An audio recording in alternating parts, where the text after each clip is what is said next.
datang di channel kami, Podcast Mas Ersaga Belitung.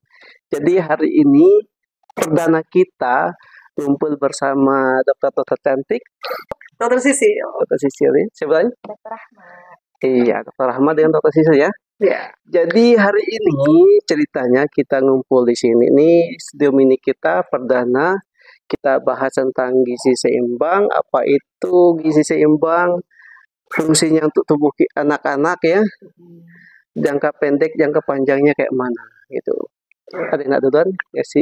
Ya, pertama kita bahas gizi dulu. Oke. Kenapa gizi itu penting? Soalnya kalau misalkan anak itu kan ada dua kategori yang kita lihat kalau gizi itu pertumbuhannya sama perkembangannya. Iya, pertumbuhan dan perkembangan ya. Kalau pertumbuhannya kurang pasti ada kita ketemu namanya stunting misalkan. Itu udah paling parah banget sih. Itu stunting itu bukan hanya dari pendeknya, juga dari gaya pikir, performance-nya. Berarti ke otaknya loh ya, kalau ke pikirnya otaknya berarti ya? Iya, jadinya itu tidak setara dengan anak-anak yang seusianya. Itu yang dikhawatirin sih, kalau pertumbuhan. Itu betul. Perkembangan juga sama perkembangan, tapi lebih ke motoriknya atau pergerakannya, kemampuan dia sehari-hari gimana. Jadi perkembangan itu lebih ke dalam otaknya itu juga. Berarti hubungannya ke pertumbuhan perkembangan si balita tadi ya? Iya, itu makanya kenapa penting gizi itu dijaga.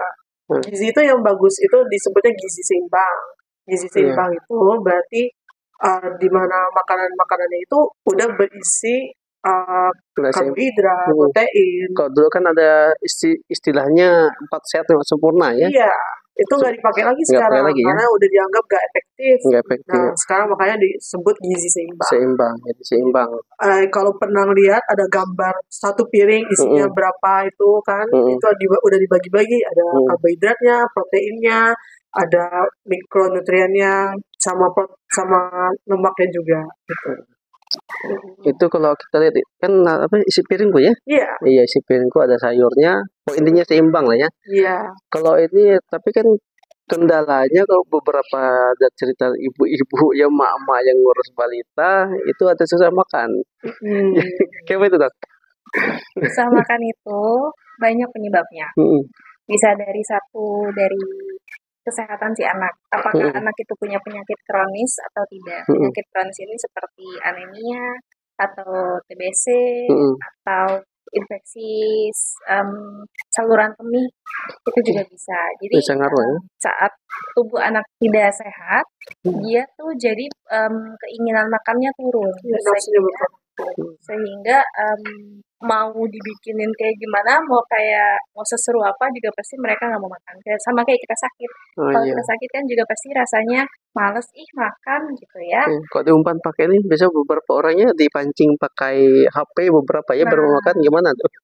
Apakah dianjurkan atau tidak boleh sebenarnya? Itu agak kontroversial sih sebenarnya. Sebenarnya gini, makan itu adalah kemampuan paling sulit seorang anak. Jadi seorang anak itu kalau kita belajar di ilmu parenting ada namanya pyramid of learning. Pyramid of learning itu paling atas adalah kalistung, baca, tulis, menghitung. Baca, tulis, menghitung itu banyak sekali fondasi bawahnya. Ada dari dia sosialnya, ada dari dia motoriknya, sensorinya, ada dari dia pokoknya banyak. Nah, di atasnya lagi bertingkat lagi baru kemampuan makan. Jadi kemampuan makan itu harus sudah akan bisa terlaksana dengan baik kalau misalnya di bagian bawahnya basicnya sudah terintegrasi. Jadi dia sensorinya udah jalan, motoriknya juga udah sesuai, atau sosialnya, dan yang terakhir bahasa kalau misalnya dia di grafik yang biasa kita cek. Tapi itu lagi anak kan nggak mungkin kita nunggu mereka sudah berkembang semua baru kita kasih makan, karena di usia 6 bulan kita harus MPASI kan. Ya, mulai dari 6 bulan ya. Mulai dari 6 belajar bulan makan. Kita harus MPASI. Nah, gimana sih supaya anak tuh mudah makan? Karena kan permasalahan ibu-ibu itu anakku susah makan, ya, benar. Gitu banyak ya. keluhan itu. Anak aku susah makan, termasuk anak saya sendiri. Sama. Sempat gak mau makan seperti itu, agak susah makannya.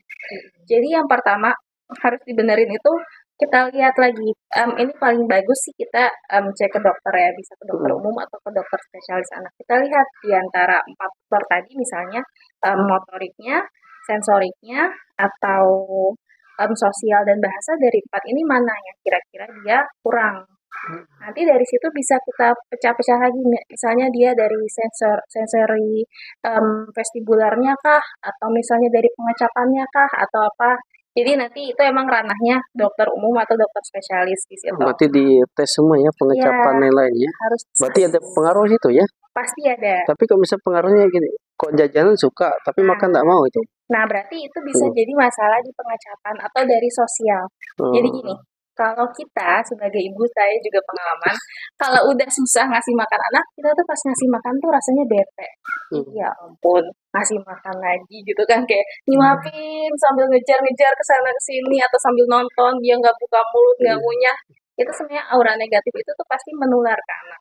Anak itu merasa kayak beban di fase makan itu, makanya mereka rata-rata jadinya malah makin malas makan gitu. Gimana sih penyelesaiannya gitu? Dari yang tadi aku ceritain tentang piramida of learning, kita selesaiin dulu di bawah gitu. Misalnya anaknya fondasinya berarti ya. Fondasinya gitu.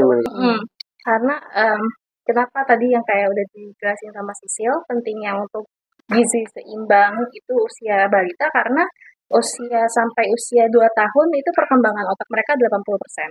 Tapi sampai usia 5 tahun mereka baru 100%. Jadi jangan sampai kesempatan emas ini atau golden age ini kelewatan. Makanya kita harus kejar-kejaran nih. Ini yang kurang di sini, ayo kita kejar di sini. Ini yang kurang harus kita kejar di sini. Kok periode emas itu berapa tahun tuh? Periode emasnya? Periode emas sampai usia 2 tahun. 2 tahun ya. Jadi dibilangnya 1000 hari. 1000 hari pertama. Berarti kalau misalnya ini kan tidak makan nih, usia anak nih, tapi dia susunya kuat, gimana tuh? Nah, jadi sebenarnya teknik supaya ngakalin itu susunya bisa dibanyakin airnya bisa. Itu supaya bikin anaknya nafsu makan terhadap susunya itu berkurang. Itu harapannya sih. Tapi sebenarnya yang bikin anak juga nggak mau makan itu selain susu, bisa juga karena nyemil. Kan kita maunya dia dikasihnya makanan pokok karena itu yang seharusnya memenuhi gizi seimbang itu kan. Nah, cara untuk supaya dia mau makan yang pokok itu ya pastinya nyemil atau minum susunya atau apapun yang makanan tambahan yang seharusnya nggak pokok itu dikurangin, diberhentiin kalau bisa, perlahan-lahan tapi bertahap, bisa langsung stop, pasti anaknya kok kayak ada yang hilang gitu kan. Jadi harus diperlahan-lahan, misalkan susunya perlahan ditambah airnya, jadi rasanya jadi tambah hambar, jadi anaknya nggak nafsu susu lagi. Bisa itu kalau susu. Kalau cemilan yang lain mungkin perlahan-lahan, iya seharusnya itu nanti dikata itu biskuit atau macam cemilan itu bisa dikurangin seperti perlahan-lahan. Misalkan biasanya 1 paket jadi setengah, nanti seperempat. Paket hemat. Iya.